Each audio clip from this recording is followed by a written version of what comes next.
Nous allons parler aujourd'hui de l'acceptation de soi. C'est un sujet très vaste, mais compte tenu du temps qui nous est imparti, nous allons nous tenir à l'essentiel. L'acceptation de soi, c'est la première étape pour la réalisation, vers la réalisation de soi. C'est un chemin qui mène vers la réalisation de soi. Beaucoup parlent de la réalisation, d'autres parlent de l'accomplissement.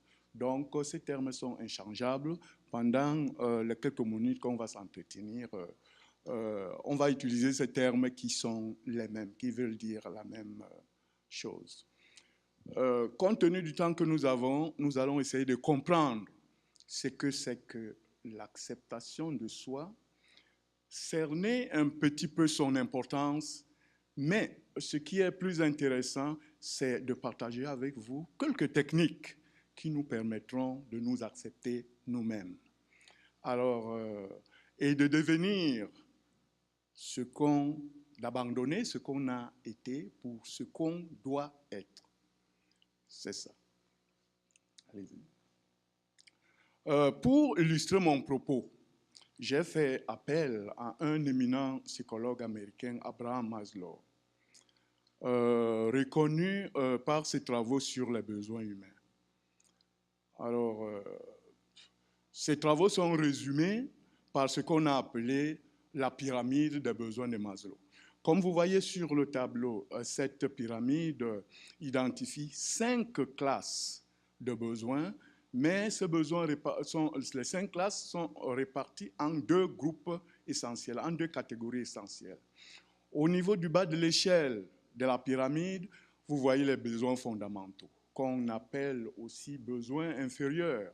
C'est les besoins physiologiques et puis les besoins liés à la sécurité.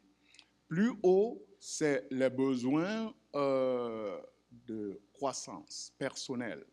Alors, ces besoins-là, lorsqu'ils sont atteints, ils nous permettent de nous améliorer et de devenir ce que nous pouvons être.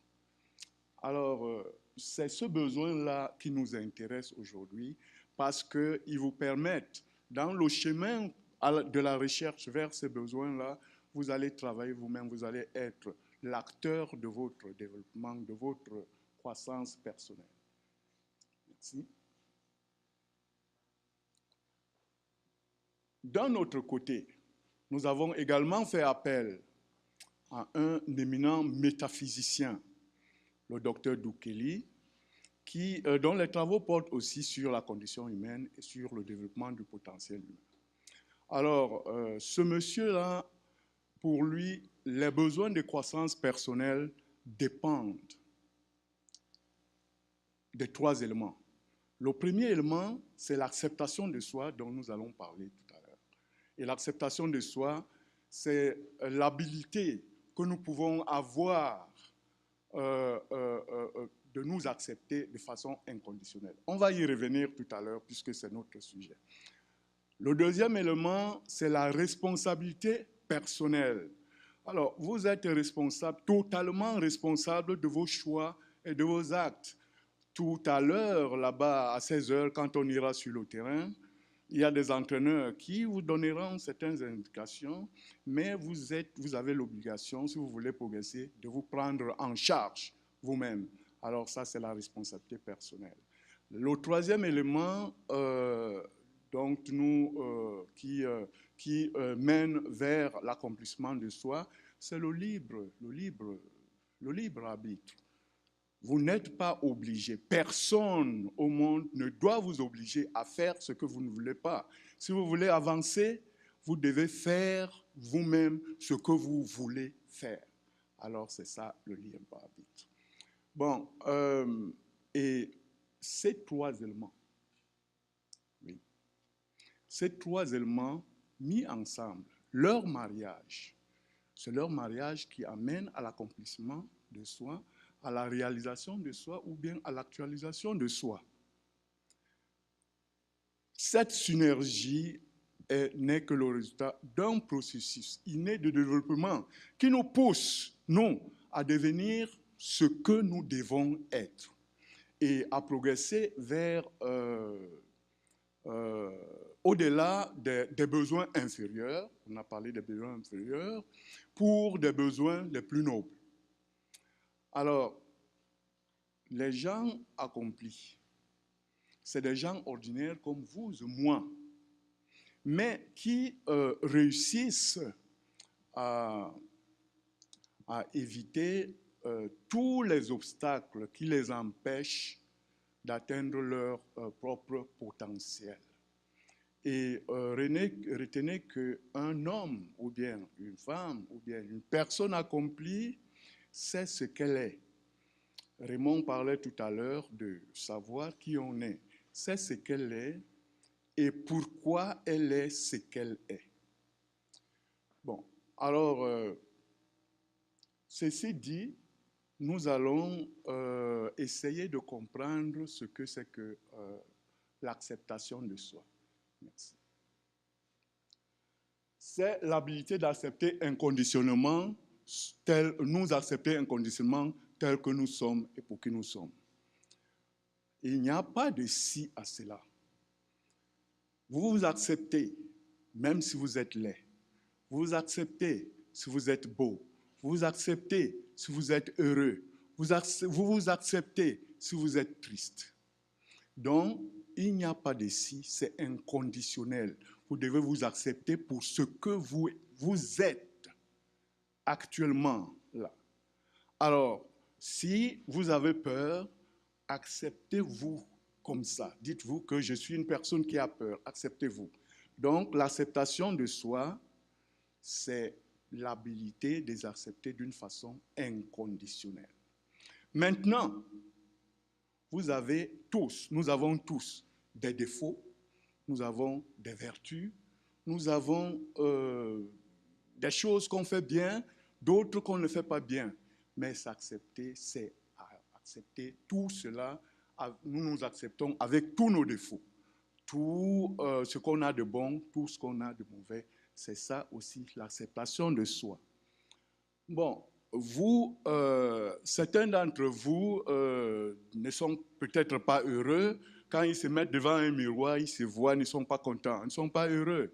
Mais essayez, dans la vie de tous les jours, rire de vous-même. Vous vous mettez devant le miroir, vous vous voyez, vous vous mettez à rire, parce que vous êtes heureux de voir ce que vous êtes. Si vous n'acceptez pas ce que vous êtes, vous ne pouvez pas avancer. Bon, c'est vous avez des comportements qui sont bons, qui sont mauvais. Acceptez-les d'abord. C'est le point de départ. Si vous n'acceptez pas que vous avez de bons comportements, il n'y a aucune chance que vous alliez travailler sur ces comportements.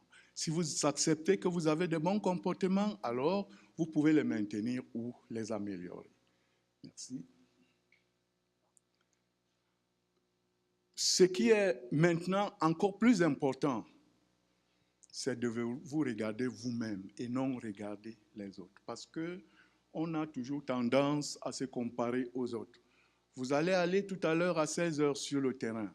Il y en a qui courent vite, il y en a qui courent moins vite. Il y en a qui sont forts physiquement, il y en a qui le sont moins. Mais la seule comparaison que vous devez faire, c'est envers vous-même. Vous devez vous comparer à vous-même, pas aux autres. Parce que vous êtes bon sur ce qu'ils ne sont pas et également peuvent être bons sur ce que vous, là où vous n'êtes pas bon. Ne vous prenez pas trop au sérieux. Qu'est-ce que ça signifie? Vous voulez porter tout le monde sur vos épaules, tout le monde entier sur vos épaules. Non. Vous êtes humain. Vous ne pouvez pas le faire. Faites ce que vous pouvez faire. Faites ce que vous sentez capable de faire. Pour vous-même d'abord et ensuite pour les autres. Voilà, il y a beaucoup d'entre nous qui se mettent à se morfondre lorsqu'ils font des erreurs. Mais trouvons du positif quand même dans les erreurs qu'on fait. Et la différence ici, c'est que les gens qui réussissent, Ce n'est pas ceux qui se morfondent, mais c'est ceux qui apprennent de leurs erreurs, ceux qui tirent les leçons des erreurs de la vie qu'ils ont commises. Alors ça, c'est très important, ça fait une très, très, très grande différence. Bon, très brièvement, là, c'est un peu ce qui cerne ce que c'est que l'acceptation de soi. On pourra aller bien, on pourra en discuter pour une journée, mais c'est au moins ça. Là. Bon, maintenant que nous avons une idée sur l'acceptation de soi, on peut maintenant aborder... nous en sommes encore là. Vous allez vous arrêter à vous culpabiliser. Parce que vous êtes ce que vous êtes. Vous êtes capable de le changer. Et pour cela, au lieu de vous culpabiliser, non, faites plutôt un effort pour aller de l'avant. Vous avez ici une base solide également, l'acceptation de soi, pour devenir vraiment ce que vous pouvez devenir. Parce que vous connaissant, lorsque vous vous acceptez, vous avez là des outils essentiels pour travailler et aller dans la direction que vous voulez.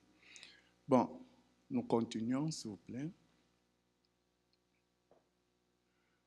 L'acceptation de soi également vous offre la possibilité de vous améliorer vous-même. Vous pouvez avoir une aide, des indications. Mais tout à l'heure, on a parlé du respect du libre arbitre. Ce n'est que vous-même qui pouvez opérer un changement en vous, pas une autre personne. Donc vous avez là, une fois que vous acceptez, la possibilité de vous améliorer vous-même, ce que vous voulez améliorer. Nous sommes tous nés égaux. Et puis chacun de nous a le droit et mérite ce que la vie, ce que l'univers nous offre de bon. Alors, si vous restez, pour ne pas aller chercher ça, vous ne l'aurez pas. Mais vous avez droit à ça, vous n'avez qu'à aller chercher. Nous terminons ça là par l'estime de soi. Vous savez tous que l'estime de soi, c'est une chose, c'est une question très importante qui porte sur la valeur qu'on se donne, sur comment on se mesure nous-mêmes. Et ça affecte beaucoup, beaucoup de choses dans notre vie. Par exemple, la confiance en soi. Si vous n'avez pas votre estime de soi, et puis oubliez ça, vous ne pouvez pas avoir confiance en vous. Et si vous n'avez pas confiance en vous, c'est beaucoup de choses que vous ne pouvez pas réaliser dans la vie. Bon, c'est quelques idées brèves sur l'acceptation de soi. Maintenant que nous avons ces idées-là, on peut progresser maintenant sur l'importance de ce que c'est que l'acceptation de soi. Retournez un peu en arrière, s'il vous plaît. D'accord? Bon, alors, l'acceptation de soi vous aide réellement à vous positionner pour commencer à vous améliorer. J'ai dit tout à l'heure que quand vous vous acceptez, ça veut dire que vous acceptez vos défauts et vous les reconnaissez, vous acceptez vos bons coups et vous les maintenez. Sur cette base-là, lorsque vous reconnaissez tout ça et que vous acceptez tout ça, alors vous pouvez déjà faire un plan d'action qui dit par exemple que bon, mais je suis faible dans tel domaine, il faut que je travaille là-dessus. Je suis fort dans tel domaine, il faut que j'améliore ou bien je maintiens. Je suis moins bon dans tel domaine, il faut que j'avance là-dessus. Donc, c'est une base essentielle qui vous positionne pour votre croissance personnelle. L'acceptation de soi, tout à l'heure, on a parlé de l'estime de soi, vous permet d'augmenter votre estime de soi. Et quand votre estime de soi est suffisant, grand, vous pouvez tout faire. Vous avez confiance en vous, vous n'avez pas peur d'aller de l'avant, vous prenez des risques et c'est comme ça que vous pouvez croître dans votre processus de développement personnel.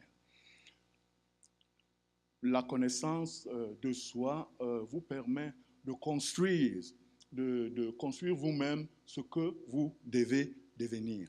Ici, il y a encore question du respect du libre choix ici, c'est que lorsque vous vous acceptez, vous reconnaissez et acceptez vos défauts, vos faiblesses, vous acceptez inconditionnellement, alors vous pouvez vous-même choisir par où vous pouvez commencer à vous améliorer, par où vous pouvez attendre un tout petit peu.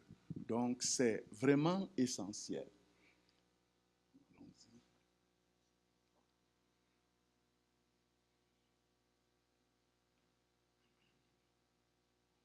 Bon, mais vous êtes un peu... La connaissance de soi vous aide à booster votre estime de soi. On a parlé de ça. Et puis, je crois que ceci dit, ces quelques éléments vous sont assez bien placés là pour vous montrer l'importance de la connaissance de soi, qui est la première étape du chemin vers la réalisation de soi. Il faut absolument que vous vous acceptez de façon inconditionnelle. Bon, maintenant, je vais partager avec vous quelques techniques qui nous permettent d'avoir cette acceptation de soi, de s'accepter soi-même afin de devenir acteur de sa propre croissance. Je vais descendre un peu ici pour voir un peu le tableau. Avoir une intention.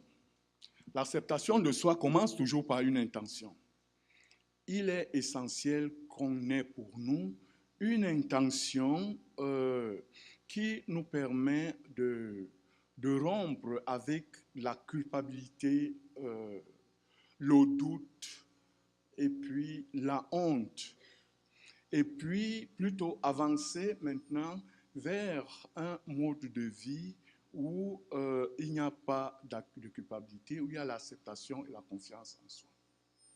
Bon, alors ici, vous pouvez affiner vos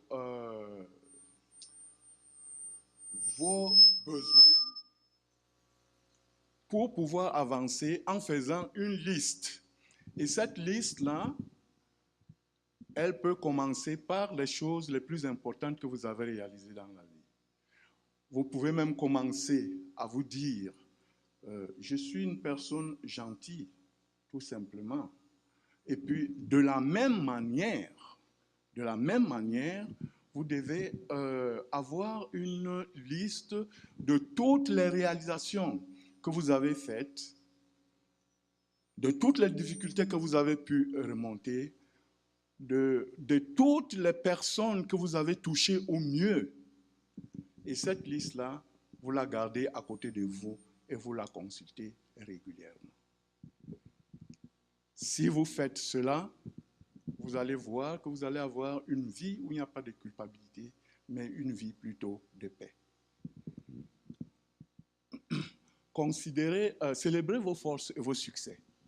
Ça, c'est très, très, très important. Nous sommes des meilleurs collecteurs de nos défauts, de nos insuccès, mais on ne considère pas souvent nos réussites. Il y a bien des gens qui ne regardent pas ça et s'accrochent plutôt aux choses qui indiquent leur manque de valeur. Alors ça, c'est très, très, très important de vous accrocher à vos succès et puis les honorer, les célébrer. Nous continuons avec les personnes qui nous entourent. Quel genre de personne est autour de vous? Les personnes de votre vie. Est-ce que c'est les personnes qui vous parlent négativement? Est-ce que c'est les personnes qui vous descendent tout le temps quand vous dites quelque chose? Est-ce que c'est les personnes qui, vous aident? Alors ces personnes-là, évitez-les. Prenez un groupe de support, choisissez les gens qui vous acceptent et vous voient. Évitez de vous comparer aux autres. Je passe rapidement, ça vous connaissez déjà. Concentrez-vous sur le positif et donnez-vous un coup de pied derrière. Merci. Pardonnez-vous et ayez la compassion vous-même. Alors, quand il y a quelque chose qui ne va pas, vous vous pardonnez et vous continuez. dites-vous que ce que vous avez fait, vous deviez le faire en ce moment-là. Séparez vos émotions, séparez-vous de vos émotions. Si vous avez des émotions négatives, alors considérez-les comme des choses distinctes de vous-même et pas comme des commandements que vous devez obéir, mais comme une feuille morte, par exemple, qui passe au vent. Alors, les émotions ne vous contrôlent pas, c'est tout comme les feuilles mortes ne peuvent pas vous contrôler. Parlez à quelqu'un. Alors, confiez-vous à quelqu'un parce que l'esprit est souvent tellement rempli qu'on ne peut pas facilement séparer ses pensées et ses émotions.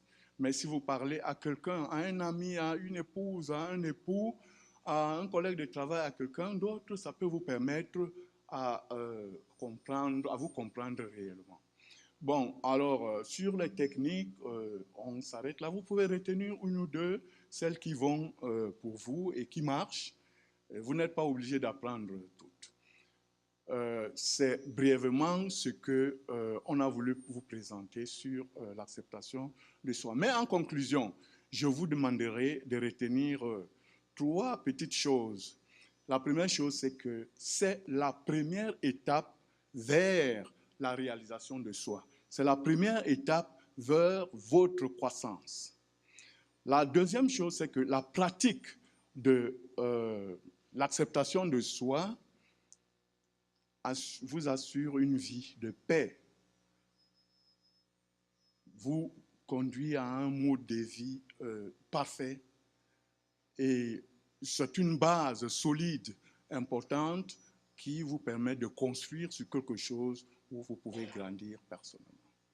Alors, la troisième chose, c'est que quand vous acceptez vous-même, vous avez un meilleur concept de vous-même. Et là, vous pouvez poser des actes avec les attentes très réalistes. Finalement, l'acceptation de soi, c'est